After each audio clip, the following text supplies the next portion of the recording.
प्रकाश है, मौन से खुलता दिव्य आकाश है, मौन से मिटे हर प्यास है, मौन में ही प्रभु का वास है।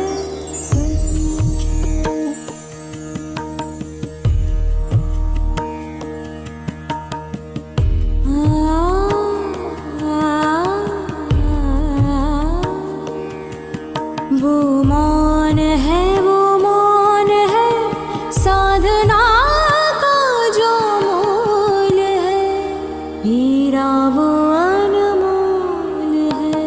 मौन से बिखरता दिव्य सकाश है, मौन से होता विकारों का विनाश है। मौन ही आत्मा का विश्वास है, मौन में ही ईश्वर का भास है। वो मौन है, वो मौन है, साधना का जो मूल है, खुदा को भी वो कबूल है। अंतर का जो सुवास है, वो मौन है, वो मौन है, जो आत्मा की मिठास है, वो मौन है, वो मौन है, खो जाए मौन में। वो मौन है, वो मौन है, मौन में ही शिव की मुस्कान है, मौन ही शिव बाबा का वरदान है। ओम शांति।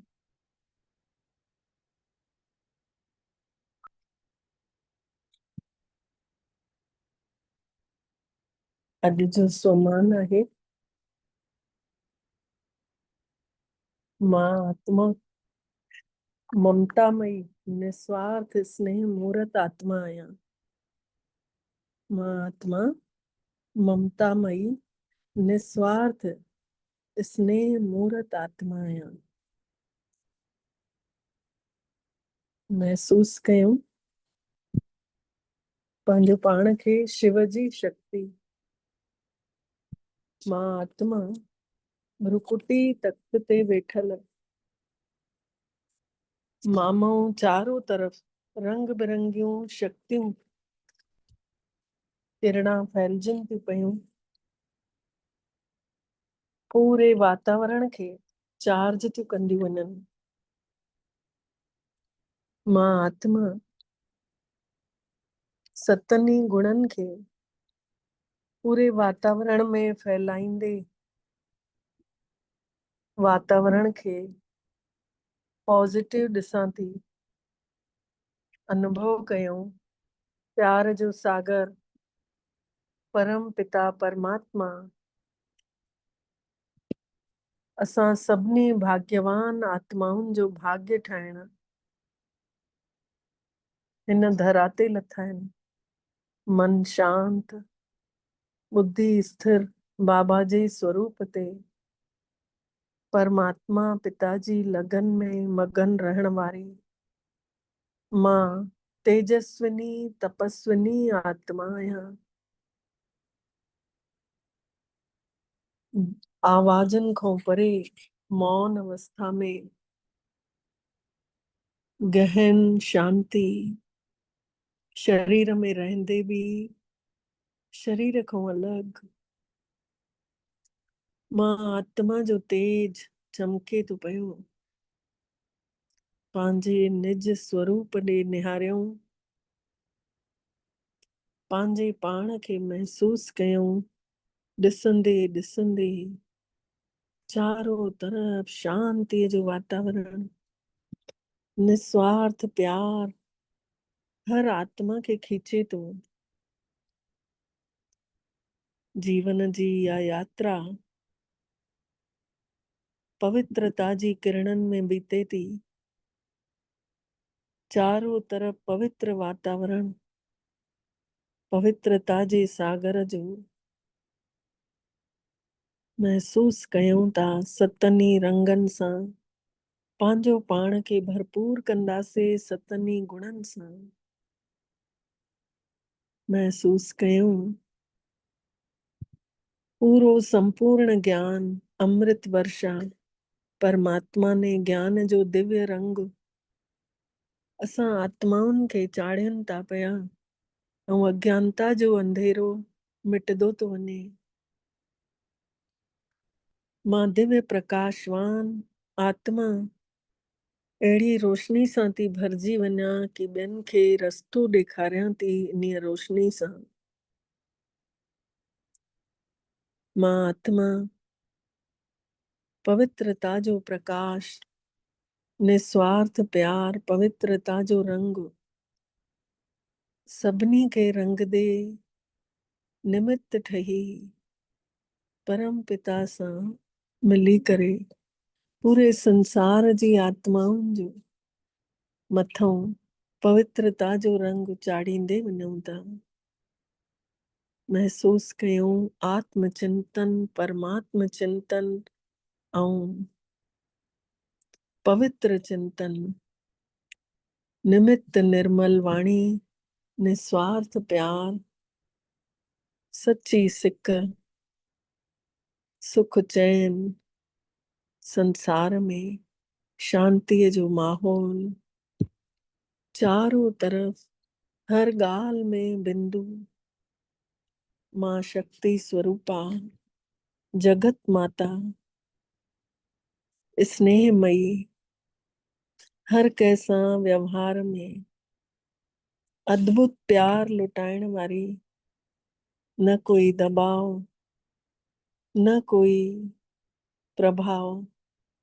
महसूस कयूं तूफ़ाननि खे तोहफ़ो ठाहिण वारियूं शिव जूं शक्तियूं, हर कदम में सफलता पाइण वारियूं शिव जूं शक्तियूं, पाण सभु माताऊं, जगत माताऊं अनुभव कंदे मिठड़े बाबल जो मिठड़ी वाणी ॿुधंदासीं 23 मार्च 2026 जी। अॼु बाबा मिठड़ा चवनि था, मिठड़ा ॿार चुप रहण बि ॾाढो वॾो गुण अथव। तव्हां चुप रही करे परमात्मा पिता खे यादि कंदा रहो त घणी कमाई जमा करे वठंदव। चुप रही करे भगवान खे यादि कंदा रहो त सच्ची कमाई जमा करे वठंदव। अॼु जो प्रश्न आहे, कहिड़ा ॿोल कर्म संन्यास खे सिद्ध कनि था ऐं उहे ॿोल तव्हां न ॻाल्हाए सघंदा आहियो। कहिड़ा ॿोल कर्म संन्यास खे था सिद्ध करनि ऐं उहे ॿोल तव्हां न ॻाल्हाए सघंदा आहियो। उत्तर में बाबा चवनि था कि ड्रामे में हूंदो त करे वठंदासीं। बाबा चवनि था इहो त ॻाल्हि कर्म संन्यास थी वई कि भाग में हूंदो त खाई वठंदासीं। तव्हांखे कर्म त ज़रूर करणो अथव। बिना पुरुषार्थ जे त पाणी बि न मिली सघंदो आहे। हिकु गिलास पाणी खपे त उहो बि मट ताईं वञिणो पवंदो। इन करे ड्रामो चई करे छॾे न ॾियणो आहे। नई राजधानीअ में ऊंचो पद पाइणो आहे त खोड़ पुरुषार्थ कयो। नई राजधानीअ में अगर ऊंचो पद पाइणो आहे त खोड़ पुरुषार्थ कयो। ओम शांति। पहिरियों पहिरियों ॿारनि खे सावधानी मिले थी। कहिड़ी कि बाबे खे यादि कयो ऐं वरसे खे यादि कयो। बाबा खे बि यादि कयो ऐं उन जी वरसे खे बि यादि कयो। मन मना भव, इहो अखर बि व्यास ने गीता में लिखियो अथई। पर बाबा ने गीता त संस्कृत में कुछ बि सम्झायो ई कोन अथई। जेका गीता ठही आहे उहा त हिंदीअ में ई सम्झायो अथई बाबा ने। त ॿारनि खे चवनि था कि बाबे खे ऐं वरसे खे यादि कयो। इहे त सवला अखर अथव कि हे ॿारो तव्हां मां पिता खे यादि कयो।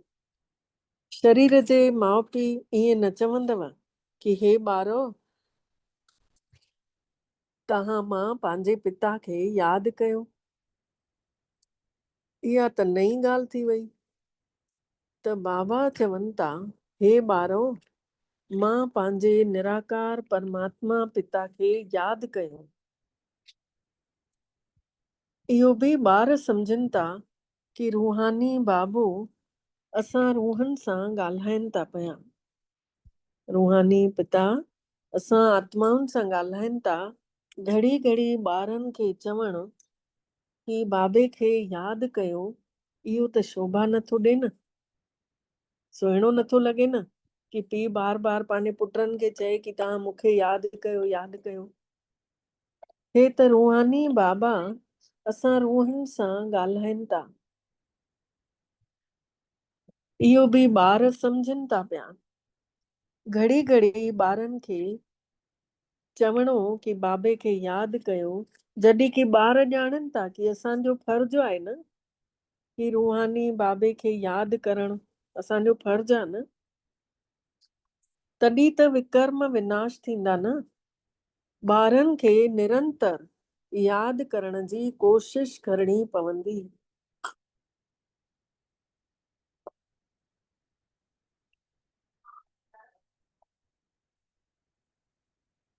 हिन महिल कोई बि निरंतर यादि न करे सघे थो। समय लॻंदो आहे निरंतर यादि करण में। हे बाबा चवनि था, मां बि निरंतर यादि न करे सघंदो आहियां। शिव बाबा चवनि था ऐं ब्रह्मा बाबा चवनि था कि मां बि निरंतर यादि न करे सघंदो आहियां। मां में बि अंतर थो पइजी वञे। उहा अवस्था त पिछाड़ीअ में बीहंदी। तव्हां ॿारनि खे पहिरियों पहिरियों पुरुषार्थ बाबे खे यादि करण जो ई करणो अथव। पहिरियों पुरुषार्थ शिव बाबा खे यादि करण जो ई करणो आहे। शिव बाबा खां ई वरसो बि मिले थो। भारत वासियुनि जी ही त ॻाल्हि आहे। इहा स्थापना थिए थी देवी राजधानी जी।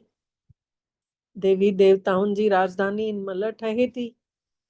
ऐं जेके धर्म स्थापन कनि था उन्हनि में त काई कठिनाई नथी अचनि। उन्हनि जे कढ त ईंदा ई रहनि था उन्हनि जा शिष्य। ऐं हिते बाबे खे बि केॾी महिनत थी करणी पए। हिते त जेके देवी देवता धर्म वारा आहिनि उन्हनि खे ज्ञान सां खणणो पवंदो आहे। महिनत लॻे थी ज्ञान जेसि ताईं उहो धारण करे अंदरि। छोकी मेरियूं पियूं आहिनि सभु आत्माऊं। गीता भागवत शास्त्रनि में इहो कोन अथव लिखियलु कि बाबा संगम ते अची राजधानी ठाहिनि था। गीता में इहो लिखियलु आहे कि पांडव पहाड़नि ते वञी ॻरी विया, प्रलय थी वई। गीता में इहो लिखियलु आहे, प्रलय थी वई, पहाड़नि ते वञी ॻरी विया। सच त इहो आहे कि अहिड़ी ॻाल्हि त काई आहे कान। तव्हां हाणे पढ़ी रहिया आहियो पढ़ाई ऐं भविष्य 21 जन्मनि लाइ पढ़ो था। ॿियनि स्कूलनि में त हितों जे लाइ ई पढ़ाईंदा आहिनि, हिकिड़े ई जन्म लाइ। ऐं असांखे त 21 जन्मनि जी कमाई थी ठहे। त साधु संत जेके बि आहिनि उहे भविष्य लाइ ई पढ़नि था पिया। छोकी उहे सम्झनि था, साधु संत जेके आहिनि उहे सम्झनि था पिया कि असां शरीर छॾे करे मुक्तिअ धाम में वेंदासीं हली। त ब्रह्म में लीन थी वेंदासीं, आत्मा परमात्मा में मिली वेंदी। त उहो बि थी वियो भविष्य जे लाइ। पर भविष्य जे लाइ पढ़ाइण वारो त हिकिड़ो ई रूहानी बाबल आहे, ॿियो कोई बि कान्हे। ॻायो वियो आहे कि सभिनि जी सदगति करण वारो दातार हिकिड़ो ई आहे। उहो त हाणे जेके दुनिया वारा चवनि था उहो त कूड़ बि थो थी वञे। हिते त परमात्मा अची साम्हूं सम्झाणी ॾियनि था। उहे बि त साधना कनि था न। ब्रह्म में लीन थियण जी साधना आहे कूड़ी, छोकी कोई लीन त थियणो ई कान्हे। उहे सन्यासियुनि खे ख़बर ई कोन्हे कि ब्रह्म महातत्व कोई भॻवान कोन्हे। इहे सभु ॻाल्हियूं आहिनि ग़लति। त कूड़ वारे संसार में सभु कूड़ ॻाल्हाइण वारा ऐं सच वारे संसार में सभु सच ॻाल्हाइण वारा। तव्हां सभु ॼाणियो था कि सचखंड भारत में ही त हुयो, हाणे कूड़ जो खंड आहे। ऐं बाबो मिठड़ो बि भारत में ही अचनि था, शिवरात्रि भी भारत में ही मनाइनि था। पर इहो थोड़े ॼाणनि था कि शिव ने अची करे पूरे भारत खे ही सचखंड ठाहे छॾे। उहे सम्झनि था कि अचे ही कोन थो शिव। बाबा चवनि था उहे छा था सम्झनि कि शिव अचे ही कोन थो, उहो त नाले ऐं रूप खां अलॻि आहे। छड़ो महिमा ॻाइनि था पिया कि पतित पावन ज्ञान जो सागर, पवित्रता जो सागर, जीअं तोतो न रटींदो आहे ईअं तोते वांगुरु पिया ट्राए ट्राए कनि था। परमात्मा ही अची करे सम्झाणी ॾियनि था कि श्री कृष्ण जी जन्माष्टमी मनायो था न, जयंती, गीता जयंती भी कयो था। शिव जयंती जो त कंहिंखे ख़बर ही कान्हे कि शिव ने अची करे छा करे थो ऐं ईंदो भी कीअं। जॾहिं कि चए थो, हेॾो चवनि था कि नाले ऐं रूप खां ही न्यारो आहे, त पोइ उहो ईंदो भी कीअं। त बाबा मिठड़ा चवनि था मां ही वेही ॿारनि खे सम्झाणी ॾियां थो, पोइ वरी हे ज्ञान जेको आहे विसरी वेंदव। पाण बाबल मिठड़ो ॿुधाइनि था कि मां अची करे भारत खे वरी सां स्वर्ग ठाहियां थो। कोई त अहिड़ो पतित पावन हूंदो न, कोई त अहिड़ो पतित पावन हूंदो न जेको अची करे पावन ठाहींदो। मुख्य ॻाल्हि ही भारत जी आहे। भारत ही अपवित्र आहे ऐं पतित पावन सॾु भी भारत में ही करनि था। पतित पावन सीताराम, रघुपत राघव राजा राम। पाण चवनि था कि विश्व में शैतान जो राजाई हले थी पई, संसार में शैतान जी राजाई हले थी। त बम भी ठाहींदे था रहनि, उन्ही सां विनाश भी थियणो आहे। तयारियूं त करे रहिया आहिनि न। जीअं लॻे थो कि रावण ने उन्हनि खे प्रेरणा कई ॾिनी अथई। रावण जी राजाई कॾहिं ख़तम थींदी? भारतवासी चवंदा जॾहिं कि श्री कृष्ण ईंदो त पोइ रावण जी राजाई ख़तम थींदी। ऐं तव्हां सम्झायो था कि शिव बाबा आयल आहे, उहो सभिनि जी सदगति करे थो पियो। उहो आयल आहे सभिनि जी सदगति करण लाइ, सदगति दाता आहे। शिव भोलोनाथ भंडारी चवनि था मांखे यादि कयो। इहो अखर त ॿियो कोई भी न चई सघंदो।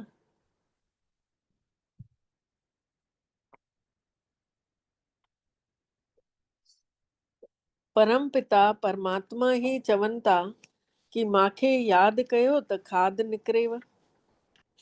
तव्हां सच्चा सतो प्रधान हुयव, हाणे तव्हांजी आत्मा में खाद पइजी वई आहे। उहा त जेसीं ताईं यादि न कंदव तेसीं ताईं निकिरंदी कान। यादि कंदव त निकिरंदी। इन्ही खे ही यादि जी यात्रा चयो वेंदो आहे। त मां ही पतित पावन आहियां। मूंखे यादि करण सां तव्हांजा विकर्म विनाश थींदव। हिन खे योग अग्नि चइबो आहे। यादि करण खे भी अग्नि चइबो आहे। जीअं सोन खे बाहि में विझी करे उन्ही जो कचिरो कढंदा आहिनि न, जेका अलाए मिक्स हूंदी आहे, त उहो कचिरो कढंदा आहिनि बाहि में विझी। पोइ वरी सोन में जंहिं महिल मिलावट भी करणी हूंदी अथनि न, तेॾी महिल भी बाहि में विझंदा आहिनि। त बाबा चवनि था हूअ आहे काम जी चिता, हीअ अथव ज्ञान जी चिता। जीअं विकारनि खे भी त अग्नि चयो वियो आहे न, काम अग्नि शास्त्रनि में लिखियल आहे। हीअ आहे ज्ञान जी चिता। त हिन योग जी अग्निअ सां खाद निकिरेव थी पई ऐं तव्हां कृष्णपुरीअ में वञण जे लाइक़ था ठही वञो। श्री कृष्ण जयंती ते श्री कृष्ण खे सॾु कंदा आहिनि न। ऐं तव्हां ॼाणियो था कि श्री कृष्ण खे भी बाबे खां ही त वरसो मिले थो। श्री कृष्ण स्वर्ग जो मालिक हुयो न। बाबा ने श्री कृष्ण खे इहो पद ॾिनो हुयईं। राधे कृष्ण ही वरी लक्ष्मी नारायण था ठहनि। इन करे राधे कृष्ण जो नालो आहे, पर लक्ष्मी नारायण जो जनम ॾींहुं कोई न मल्हाईंदो आहे। राधे कृष्ण जो जनम ॾींहुं मल्हाईंदा आहिनि, लक्ष्मी नारायण जो जनम ॾींहुं कंहिंखे ख़बर ई कान्हे। माण्हू बिल्कुलु मुंदल पिया आहिनि।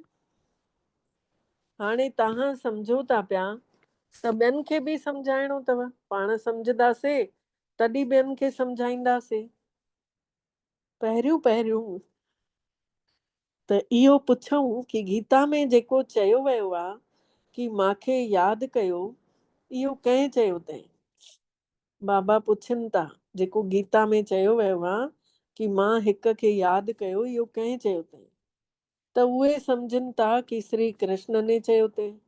ऐं तव्हां सम्झो था कि भॻवानु निराकार आहे, उन्ही सां ई ऊंचो मतिलब सुठे में सुठी बुद्धि मिले थी। निराकार परमात्मा पितामह असांखे ऊंचे खां ऊंची मत मिले थी ऐं ऊंचे खां ऊंची असांखे बुद्धि मिले थी। त ऊंचे खां ऊंचो परम पिता परमात्मा ई त आहे। उन्ही जी ही ज़रूर सुठे में सुठी मत चई वई आहे। उन्ही हिक जी ही मत सां सभिनि जी सदगति थींदी आहे। हुन हिक परमात्मा जी बुद्धि ते हलूं था त सभिनि जी सदगति थिए थी। गीता जो भगवान ब्रह्मा विष्णु शंकर खे बि न चई सघंदा आहियूं, उहो वरी शरीरधारी श्री कृष्ण खे था चई छॾनि। त इन सां सिद्ध इहो थो थिए कि काथे त ज़रूर भुल कई अथऊं, काथे त भुल कई अथऊं। तव्हां सम्झो था माण्हुनि जी इहा ॾाढी वॾी भुल आहे। राजयोग त बाबे ने सिखायो अथई न, शिव भोलेनाथ ने। उहो ई त पतित पावन आहे। पतित आत्माउनि खे पावन ठाहिण वारो उहो भोलोनाथ आहे, भंडारी आहे। त वॾियूं जेके भारी भारी जेके वॾियूं भुलां थियनि वथियूं पयूं, उन्हनि जे मथां ज़ोर ॾियणो अथव। वॾी भुल थिएव थी त उन्ही जे मथां ध्यानु ॾियो, ज़ोर ॾियो। हिकु त ईश्वर खे सभ में चवणु, ॿियो वरी गीता जो भगवान श्री कृष्ण खे चवणु, इहे वॾियूं वॾियूं भुल आहिनि। ॿियो वरी पूरे 5000 सालनि जी उमिरि खे लखे साल चई छॾणु, इहे टई ॾाढियूं वॾियूं वॾियूं भुल आहिनि, ग़लतियूं आहिनि। त पूरो 5000 सालनि जो चक्र त लखे सालनि जो थी न सघंदो आहे।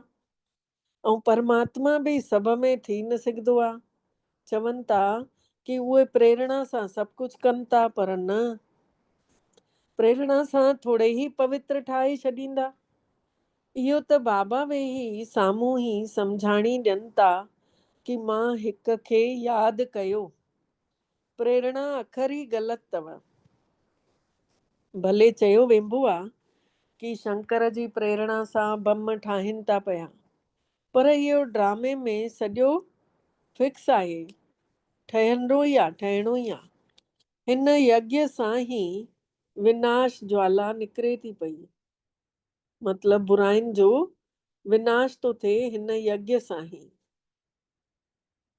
प्रेरणा कोई बि नथो करे, इहो त विनाश जे लाइ ठहिया आहिनि बम। इहो ड्रामे में फिक्स आहे कि विनाश बि थियणो आहे ऐं इहे बम बि ठहिणा आहिनि। त बाबा चवनि था हिन यज्ञ सां ई विनाश ज्वाला निकिरेव थी। इहे विनाश जे निमित्त ठहंदा ई ठहंदा, इहो ड्रामे में फिक्स आहे। शिव बाबा जो ई सॼो रोल आहे। उन्ही खां पोइ वरी रोल आहे ब्रह्मा विष्णु ऐं शंकर जो। ब्रह्मा ब्राह्मण रचे थो, उहे ई वरी विष्णुपुरी जा मालिक ठहनि था। ब्रह्मा बाबा असां ब्राह्मणनि खे रचे थो, पोइ वरी असां ई विष्णुपुरी जा मालिक ठहूं था, छोकी विषय विकार ख़तम था थी वञनि असांजा। त विष्णुपुरीअ जा ॿार विष्णु वंशी था चवरायूं पिया उन्ही राजधानी में। सभु हिकु जहिड़ा, कंहिंमें कोई भेदभाव ई कान, सभु हिकु जहिड़ा। त बाबा चवनि था पोइ वरी 84 जन्मनि जो चक्कर लॻाए करे तव्हां अची ब्रह्मा वंशावली ठहो था, ब्रह्मा बाबा जा वंशावली, ब्रह्मा वंशी चवरायो था। लक्ष्मी नारायण ही वरी अची करे ब्रह्मा सरस्वती ठहनि था। लक्ष्मी नारायण लहंदे लहंदे उहो ई नारायण ब्रह्मा ठहे थो, उहो ई लक्ष्मी राधा थी ठहे। ओम राधे। इहो बि सम्झायो वियो आहे कि हिननि खां ई गोद वठनि था, इन्हनि जे ई गोद में असां सभु अचूं था, ज्ञान ॿुधी ॿुधी। इन लाइ हिन खे वॾी माउ चइबो आहे, ब्रह्मा बाबा खे वॾी माउ चवंदा आहिनि। उहा वरी निमित ठहियल आहे, जेका हीअ मम्मा ॾेखारी अथऊं कलश त माताउनि खे ॾींदा आहिनि। सभिनी खां वॾी सितार सरस्वती खे ॾेखारी वई आहे, सभिनी खां तिखी आहे। बाक़ी सितार या बाजा कुझु आहिनि कोन। सरस्वती जी ज्ञान जी मुरली सुठी हुई, महिमा उन जी ॾाढी सुठी हुई। सरस्वती जी महिमा ॾाढी सुठी हुई। नाला त घणा ई विझी छॾिया अथऊं सरस्वती जा। देवियुनि जी पूजा थींदी आहे। तव्हां हिन महिल ॼाणियो था कि असां ही हिते पूज्य ठहूं था पिया। असां ॼाणियूं था न कि असां हिते पूज्य ठहूं था। वरी पुजारी ठही करे पंहिंजी ही पूजाऊं कंदासीं। हाणे असां ब्राह्मण आहियूं, पोइ वरी असां ही पूज्य देवियूं देवता ठहंदासीं। जहिड़ा राजा राणी ऐं तहिड़ी प्रजा। देवियुनि में जेके ऊंचो पद पाइनि था, त मंदिर बि त उन्हनि जा ॾाढा ठहियल आहिनि न। जेके देवियूं आहिनि हिन महिल भेनर, उहे जेके हिन महिल पुरुषार्थ कनि थियूं, महिनत कनि थियूं, त उन्हनि जा ई मंदिर बि त सुठा ठहनि था। उन्हनि जो नालो बि ऊंचो आहे। जीअं ॾिसो कटरा में जेको मंदिर ठहियल आहे वैष्णो माता जो, उते सॼे शहर में थूम बसर न खाईंदा आहिनि। त बाबा चवनि था जंहिं जेतिरो पुरुषार्थ कयो उन जो ओतिरी पूजा थिए थी विधि विधान सां। जेके सुठे नमूने पढ़नि बि था, पढ़ाइनि बि था। त हाणे तव्हां ॼाणियो था कि पूज्य खां असां पुजारी असां ई ठहूं था। शिव बाबा त हमेशह ई पूजण लाइक़ु आहे। सूर्यवंशी देवियूं देवता जेके हुया, उहे ई वरी पुजारी ठही भगत था ठही वञनि। पाण ई पूज्य पाण ई पुजारी। इहा ई सीढ़ी ॾाढी सुठे नमूने सम्झाणी ॾियो था। बिना चित्रनि जे बि तव्हां कंहिंखे बि सम्झाए सघंदा आहियो। जेके सिखी करे वञनि था, उन्हनि जी ॿुद्धीअ में सॼो ज्ञान वेही रहे थो। 84 जन्मनि जी सीढ़ी भारतवासी ही चढ़नि बि था, भारतवासी ही लहनि बि था। त उन्हनि जा 84 जन्म आहिनि।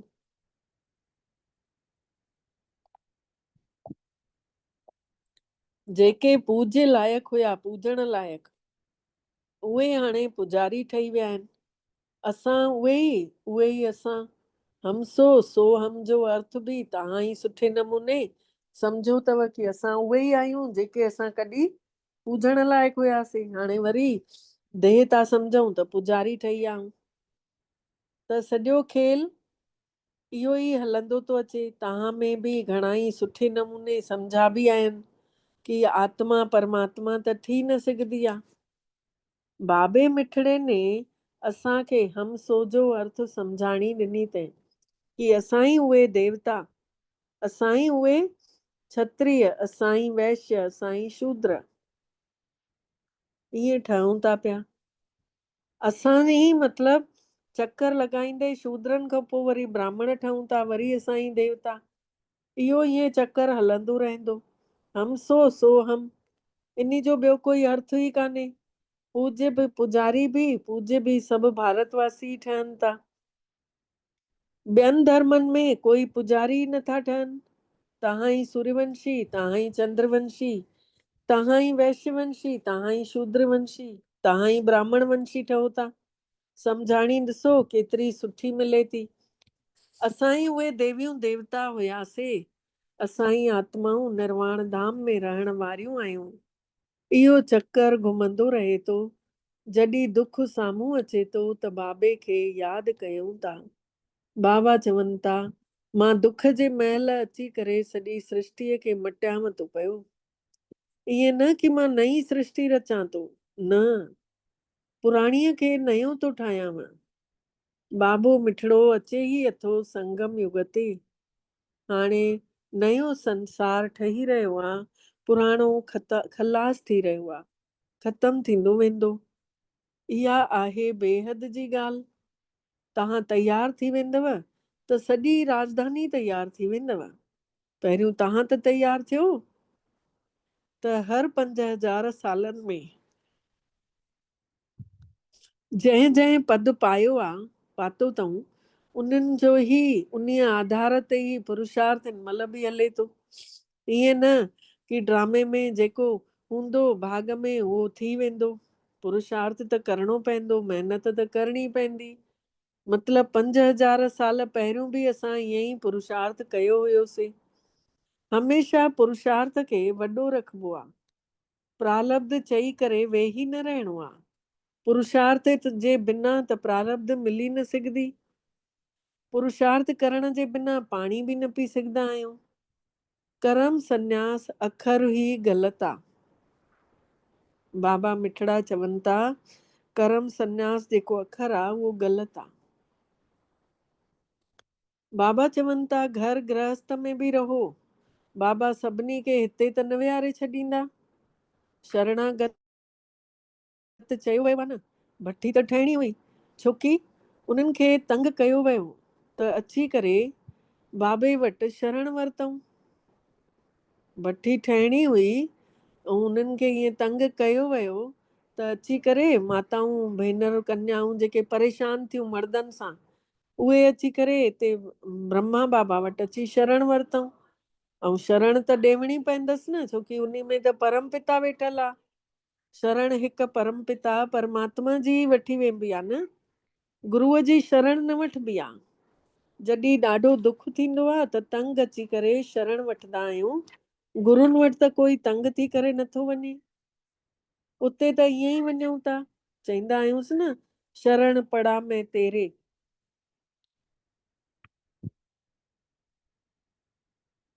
त बाबा चवनि था गुरुनि वटि कोई तंग थी करे न वेंदो आहे, उते त ईअं ई वेंदा आहिनि न। त इहा बि ॻाल्हि सम्झण लाइक़ु आहे कि परमात्मा वटि शरण वञी सघिबो आहे, पर गुरुनि वटि शरण न वञी सघंदो आहे। अॼु ॾींहं ताईं इहे पाण जी ॿुधी न हलाई हुईसीं कि भई ईअं थी सघंदो आहे। छोकी तव्हां रावण खां ॾाढा कक थिया आहियो, तंग थी विया आहियो। हाणे राम आयो आहे रावण खां छॾाइण लाइ। उहो तव्हांखे पंहिंजी शरण में वठेव थो पियो। तव्हां चओ था बाबा असां तव्हांजा आहियूं। बाबा चवनि था कि तव्हां चओ था कि बाबा असां त तव्हांजा आहियूं। गृहस्थ व्यवहार में रहंदे बि शरण शिव बाबा जी वरिती अथव। घर गृहस्थ में रहंदे बाबा जा असां ॿार ठही विया आहियूं, शरण उन्हीं जी वरिती अथसीं। बाबा असां तव्हांजे ई चए ते हलंदासीं। बाबा श्रीमत ॾियनि था कि गृहस्थ व्यवहार में रहंदे मां हिक खे यादि कयो ऐं ॿियनि सभिनी जी यादि खे छॾे ॾियो। मां हिक खे यादि कयो, ॿियनि देहधारनि खे यादि न कयो, उन्हनि खे आत्मा ॾिसो, उन्हनि खे छॾे ॾियो। मुंहिंजी यादि सां ई तव्हांजा विकर्म विनाश थींदव। परमात्मा जी यादि सां असांजा पाप कर्म ख़तम थींदा। छड़ो शरण वठण जी ॻाल्हि कोन्हे, सॼो आधार आहे यादि जे मथां। मतिलबु बाबे जे सवाइ अहिड़ियूं ॻाल्हियूं कोई बि सम्झाए न सघंदो आहे। ॿार सम्झनि था कि बाबा वटि एतिरा लखे काथऊं अची करे रहंदा। बाबा चवनि था कि ॿार सम्झनि था कि बाबा वटि एतिरा लखे अची करे काथे रहंदा। हिते शरण जी त ॻाल्हि ई कान्हे। प्रजा बि पंहिंजे पंहिंजे घर में रही पई आहे, राजा वटि थोरी रहंदा। त तव्हांखे छड़ो चयो वञेव थो कि घर में रहंदे हिक ई बाबे खे यादि कयो।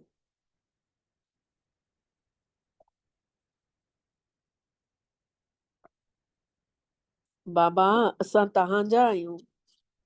तव्हां ई सेकेंड में सदगति जो वरसो ॾियण वारा आहियो। राजयोग सेखारे करे असांखे राजाउनि जो राजा ठाहियो था। त बाबा चवनि था जंहिं 5000 साल पहिरियों बाबे खां वरसो वरितो आहे उहे ई त अची करे वठंदा, सभु त वठंदा कोन। पिछाड़ी ताईं अची करे बाबे खां वरसो वठिणो आहे। हिन महिल तव्हां अपवित्र हुजण जे करे पंहिंजो पाण खे देवता सॾाए नथा सघो। बाबा इहे सभु ॻाल्हियूं सम्झाणी ॾियनि था ऐं चवनि था मुंहिंजा नूरे रतन। ॿारनि खे केॾो प्यार सां सॾु करनि था, मुंहिंजा नूरे रतन ॿार। जॾहिं तव्हां सतयुग में अचो था त तव्हां पहिरें नंबर जी राजाई कयो था। पहिरियों ॾींहुं ई राजा। ॿिया त जेसीं ताईं वधनि न ॿियनि स्थापक धर्म स्थापकनि में, जेसीं ताईं लखे जी अंदाज में न अचनि उन्हनि जा, तेसीं ताईं उन्हनि जी राजाई न हली सघे।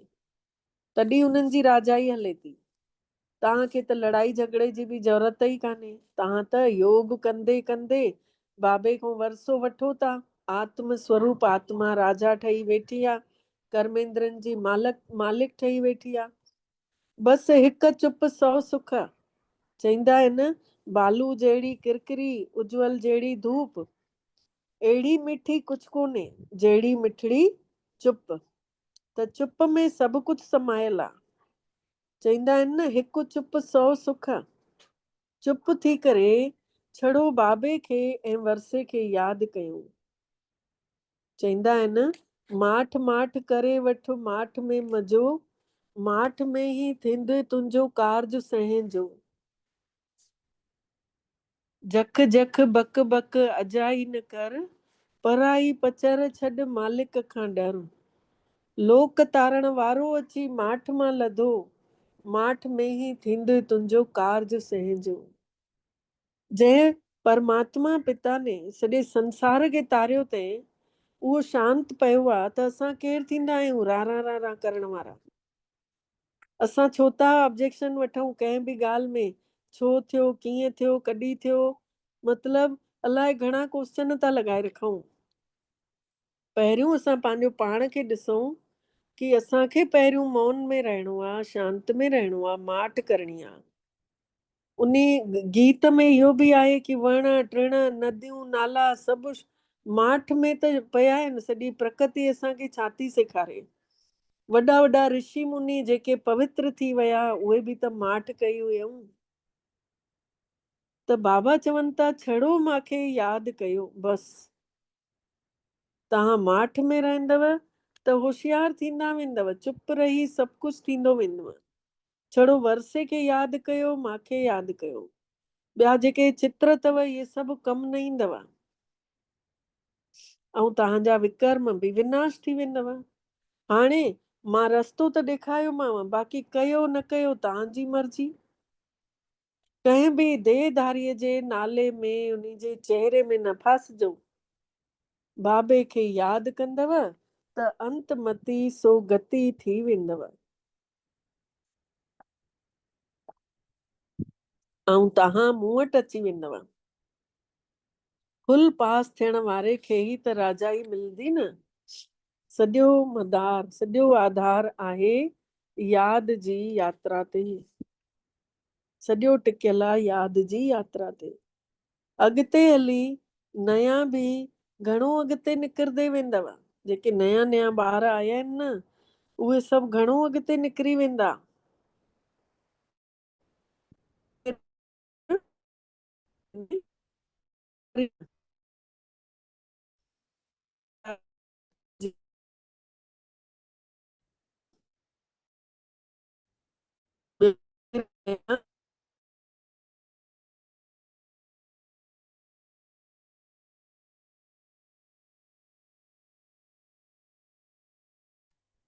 दीदी आवाज नथी अचे।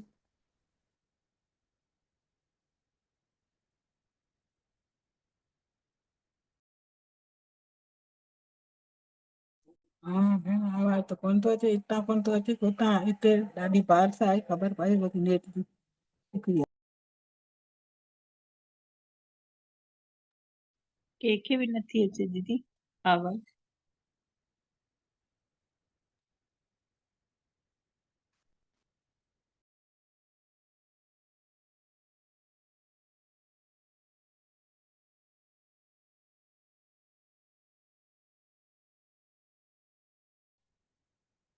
कटिजी वई अलाए कीअं, आवाज़ अचेव थी हाणे? हाणे आई दीदी। दीदी हाणे हा अचे थी। भेण अचे पई हाणे। हा अचे थी दीदी। ओम शांति। हा ओम शांति। त बाबा चवनि था जेके नया नया ॿार पोइ आया आहिनि न, इहे सभु अॻिते निकिरी वेंदव। त इन करे पंहिंजे पुरुषार्थ ॾे ध्यानु ॾियणो आहे। अच्छा, पोइ बाबा जो यादि प्यार। अच्छा, मिठड़े मिठड़े सिकी लधे ॿारनि प्रति माउ पीउ जो यादि प्यार ऐं गुड मॉर्निंग। रूहानी बाबल जी रूहानी ॿारनि खे नमस्ते। ऐं असां रूहानी ॿारनि जी बि रूहानी मिठड़े बाबल खे दिल जो यादि प्यार गुड मॉर्निंग ऐं नमस्ते। मिठड़ा बाबा नमस्ते। शुक्राना बाबल, तव्हांजा ॾाढा ॾाढा शुक्राना जी तव्हां असांखे पंहिंजो कयव ऐं असां सभिनि जो पद्मा पदम भाग्य जाॻायव। सार आहे, पहिरियों पॉइंट आहे, कंहिं बि देहधारी जे नाले रूप में न फसणो आहे, न नाले में न चेहरे में। हिकिड़े परमात्मा जे चए ते हली करे सदगति खे पाइणो आहे। हिकिड़े भॻवान जे चए ते हली सुखंड आत्मा गतिमान थिए। सदगति खे पाइणो आहे, चुप रहणो आहे। ॿियो पॉइंट आहे, भविष्य 21 जन्मनि जे लाइ सुठे नमूने पढ़णो बि आहे, ॿियनि खे पढ़ाइणो बि आहे। पढ़ण सां ऐं पढ़ाइण सां ई परमात्मा जो नालो रोशन थींदो। पढ़ंदासीं बि पढ़ाईंदासीं बि पंहिंजे जीवन में आणींदासीं बि त परमात्मा जो नालो रोशन थींदो। अॼु जो वरदान आहे, महसूस कंदासीं बाबा मिठड़ा असां सभिनी खे वरदान ॾियण लाइ हिन धरती ते असां सभिनि जी अखियुनि जे अॻितां लाइट ऐं माइट फैलाइनि था ऐं असांखे दृष्टि ॾियनि था फरिश्ते स्वरूप में। बाबा जी रूहानी दृष्टि असांजे निरड़ ते महसूस कयूं। परमात्मा जो सच्चो प्यार अखियुनि में वसिजे थो पियो ऐं पाण सभु आत्माऊं बाबा जी शक्ति वठंदे वठंदे वरदान पंहिंजे अंदर जीवन में आणींदासीं, धारणा कंदासीं। भगवान जा महावाक्य असांजे सिराखुनि ते।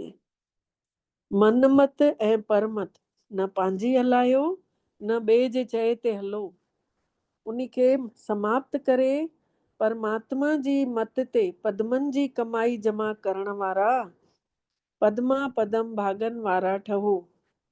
श्रीमत ते हली पद्मनि जी कमाई जमा करण वारा पद्मा पदम भाग्यशाली ठहो। डिटेल आहे, श्रीमत ते हलण वारनि जो हिकिड़ो संकल्प बि, हिकिड़ी सोच बि मनमत या परमत ते न हली सघंदा आहिनि।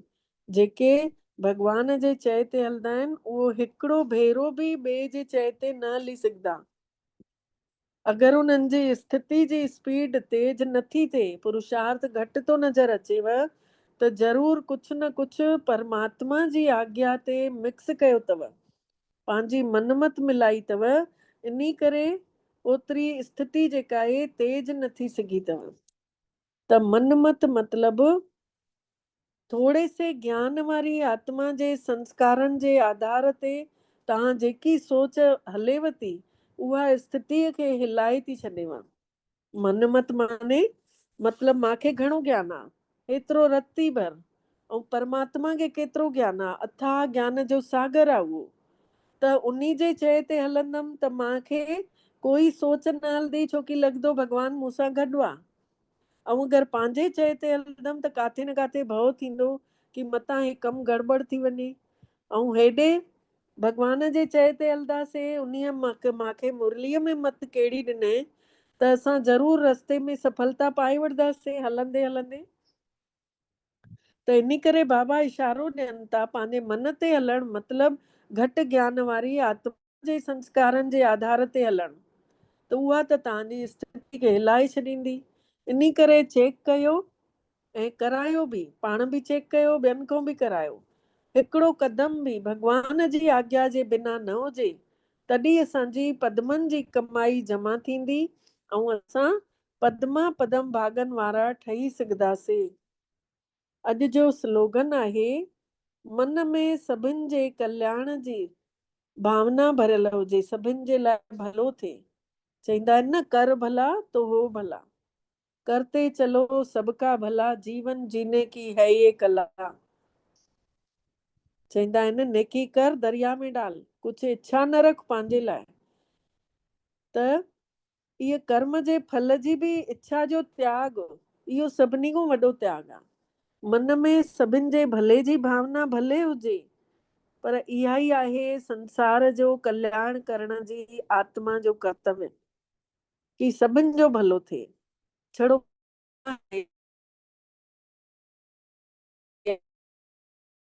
माण्हू थी वञे,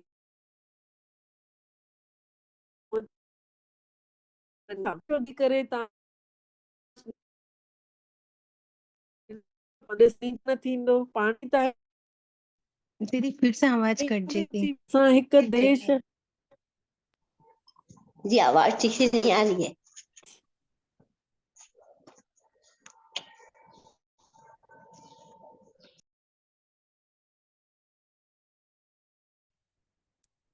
हाणे अचेव थी आवाज? जी दीदी हाणे हाणे अचेव थी? हाँ दीदी। त बाबा चवंदा आहिनि कि पूरे विश्व ग्लोब ते बीही करे तव्हां सकाश ॾियो, त पंहिंजो पाण जंहिंखे ज़रूरत आहे उन ताईं पहुचदी ई पहुचदी। ऐं तव्हांजो अलाए घणा गुना जमा थी वेंदो, भले ॿी सेवा न बि कयो, वाणी जी सेवा, कर्मनि जी सेवा, लेकिन मनसा सेवा बि तव्हांजो खोड़ सारो कल्याण करे छॾींदी, पतो बि न पवंदो आहे। बस सब जो भलो थिए, सभिनी खे सुख मिले, सभिनी खे शांति मिले। ऐं डायरेक्ट किरणा बि कढंदे कढंदे निरण तऊं बाबा खां वठूं ऐं विराईंदे वञूं, गॾु गॾु प्रसाद सभिनी खे मिले न। छड़ो असां छो खाऊं, वंड विराए खाए माण्हू ईमान पाए, सभिनी खे खारायूं न। त बाबा चवंदा आहिनि इहो ई विश्व कल्याणकारी आत्मा जो कर्तव्य आहे। ॾिसो ॿियनि ॿियनि संस्थाउनि में काथे पैसा वठंदा आहिनि, सेखारंदा आहिनि त, ऐं हिते जेके आहिनि कोई कुछ बि पैसो न, जंहिंखे श्रद्धा पए विझे, बाक़ी त सॼो भगवान भरोसे हले थो न। अव्यक्त इशारे जो पॉइंट आहे, निश्चय जे फाउंडेशन खे मजबूत करे हमेशा निर्भय ऐं निश्चिंत रहो। मतलब समय परिस्थिति कहिड़ी भी हुजे, लेकिन तव्हांजो निश्चय उन्ही जी परिस्थिति जे अॻितों तव्हांजो हिले न, हमेशा स्वस्थिति जी शक्ति विजयी महसूस कराईंदव कि मांखे मासां गॾु केरु आहे, मासां गॾु बाबा आहे। छोकि निश्चय आहे त निश्चिंत रहंदासीं। चाहे दुनिया वारा माण्हू, चाहे ब्राह्मण परिवार जा जेके भी संबंध संपर्क में आहिनि, ॿिया सम्झनि भले कि ये हारजी वियो, पर उहा असांजी हार कोन्हे, अंदरों जीत आहे। छोकि भगवान गॾु आहे। सच्चे माण्हू खे थपेड़ा बि त ईंदा आहिनि, लोॾा परीक्षाऊं घणियूं ईंदियूं आहिनि। त भले दुनिया वारनि जे अॻितों असां हारियल नज़र था अचूं, लेकिन अंदर में असांखे पतो आहे असांजी त जीत आहे, अंत सवेली त असांजी थियणी आहे। कंहिं भी सेवा जी, संगठन जी, प्रकृति जी, परिस्थिति जी या स्वस्थिति के, सुठी स्थिति के जंहिं महिल हिलाए थी, त समझो इहा भी बंधन मुक्त स्थिति कोन आहे। अञा हिलऊं था मतलब असां बंधन मुक्त कोन आहियूं, पंहिंजो पाण खे आत्मा न समझो तसे, कंहिं न कंहिं देहधारी में फाथल आहियूं, इन करे असां लुडऊं था। त इन्ही बंधननि खां भी मुक्त थियणो आहे। न सेवा जे बंधननि में फाथल, न प्रकृति जे, न कंहिं संगठन जे। मतलब सुठे में सुठी स्थिति आहे, छड़ो मां आत्मा न्यारी ऐं प्यारी ऐं परमात्मा जी मां ॿार आहियां। अच्छा, ओम शांति। ओम शांति।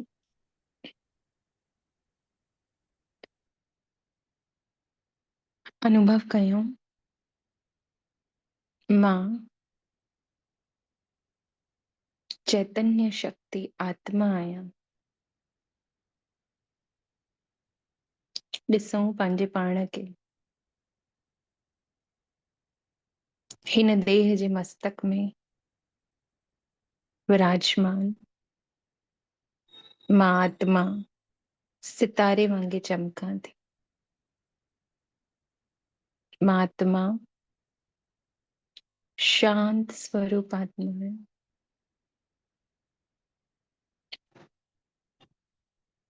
मां आत्मा मां ॾिसूं चमकीली किरणा निकरी चारों तरफ फैलजन थी पयूं।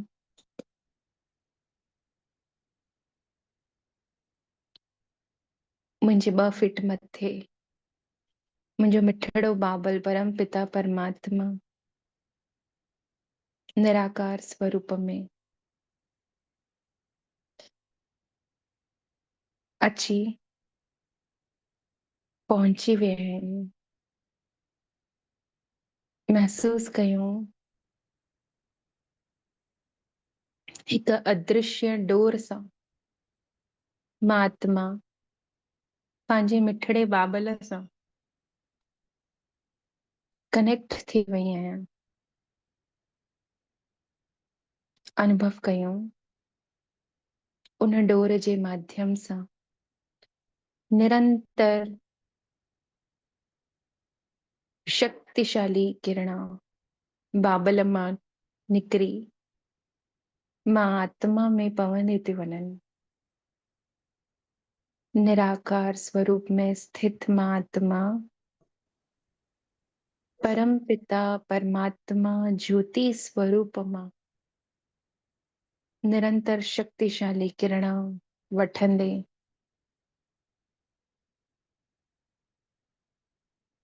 उनजी ॾिसूं आज्ञा ते हलूं था। पूरो संसार आत्मिक दृष्टि सां ॾिसूं ॾाढो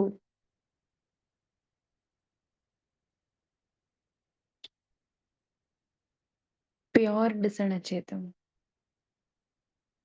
सभु आत्माऊं निर्दोष आहिनि। हर आत्मा पंहिंजो रोल प्ले करण आई आहे।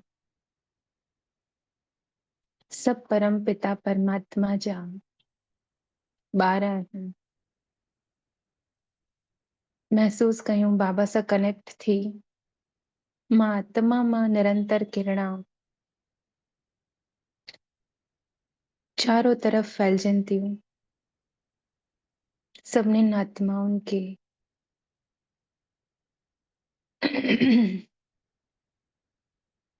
सुख शांति जी अनुभूति कराइनि थियूं। अनुभव कयूं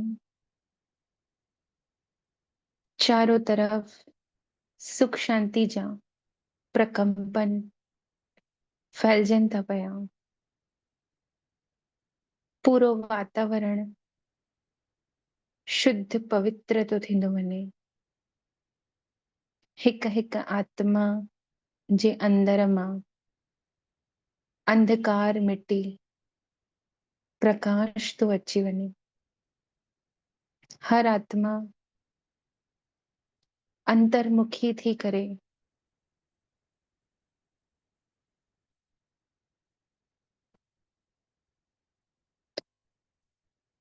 मुख जो मौन रखी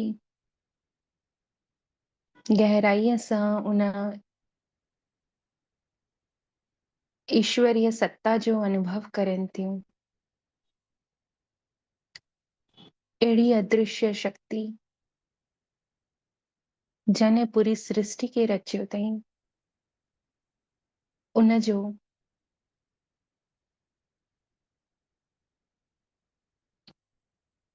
प्रस्तुति महसूस करनि थियूं। उन सां गॾु गॾु सुख ऐं शांति जी भी गहराईअ सां अनुभव करनि थियूं। हिकु दिव्य आकर्षण सभिनी आत्माउनि खे परमात्मा पिता जो उन जे घर में सेंटर ताईं आकर्षित करनि थो, जंहिंसां हर आत्मा पंहिंजो ऐं पंहिंजे पिता जो सत्य परिचय प्राप्त करे, सुख जी शांति जी अनुभूति करनि थियूं ऐं पंहिंजे अंदर विकारनि खे मिटाए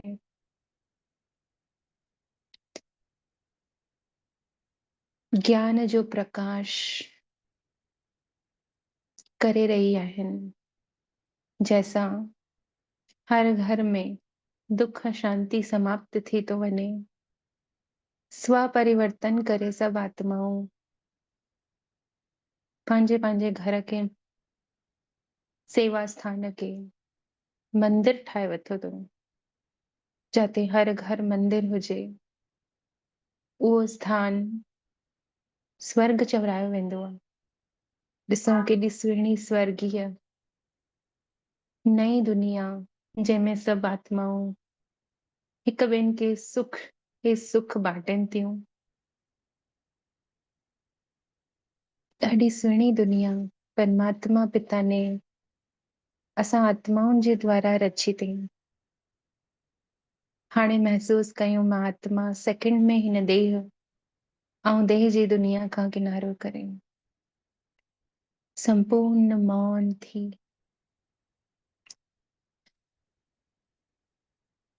मां आत्मा निराकार स्वरूप में पंहिंजे मथे उॾंदे सूक्ष्म वतन का भी पार पंहिंजे घर सुनहरे ॻाढ़े प्रकाश जी दुनिया में पहुची वई आहियां।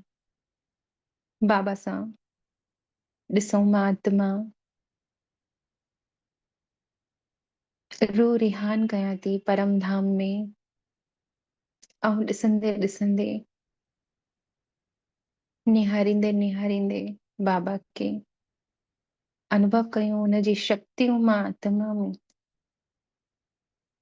प्रवेश थी कनि, ऐं ये चुंबकीय शक्ति मूंखे पंहिंजी मिठड़े बाबल वटि आकर्षित करनि थियूं।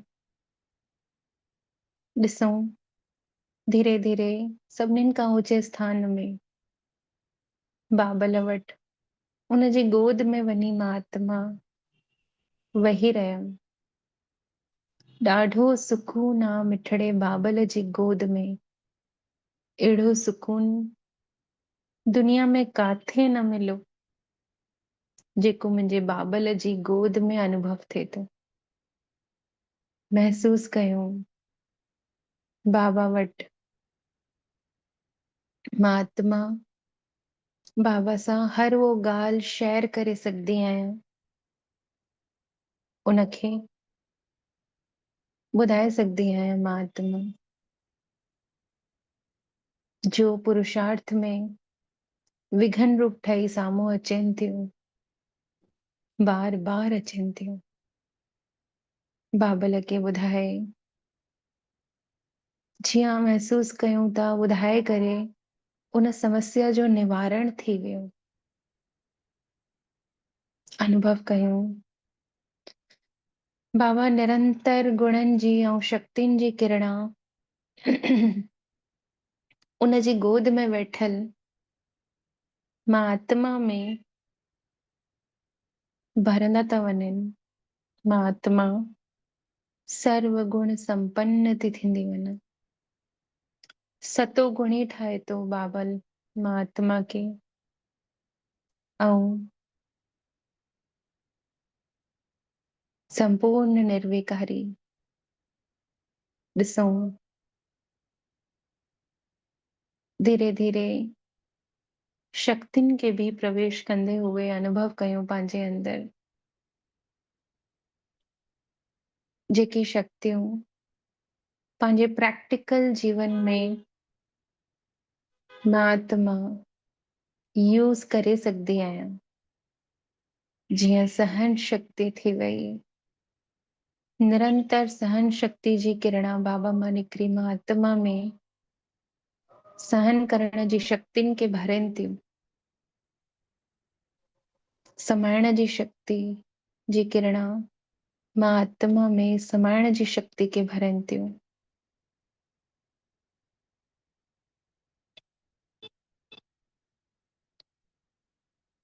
सहयोग करण जी शक्ति बाबल मां निकिरी मां आत्मा में पवंदियूं थी वञनि। ॾिसूं परखण जी शक्ति, निर्णय करण जी शक्ति रूपी किरणा बाबल मां निकिरी मां आत्मा में पवंदियूं थी वञनि। हाणे